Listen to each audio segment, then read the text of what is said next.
मेरे महलों में आए ना फकीर भी कोई। ओ तेरी झोपड़ी में सुना है खुदा आता है, खुदा आता है। तेरे तो पेड़ भी लेंदे ने गर्मी विच छां ढोला।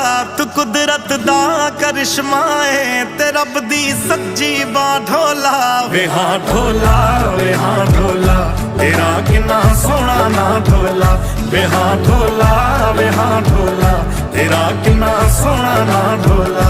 कोई तेरे तो सिखे वे ओ किवें दुख से आ जांदा है, किवें गुरबत विच रह के भी खुश रहा जांदा है। बुरी दुनिया बुरी नीयत ते बुरियां नजरां वाले लोग समझ के लाश ते खा गए।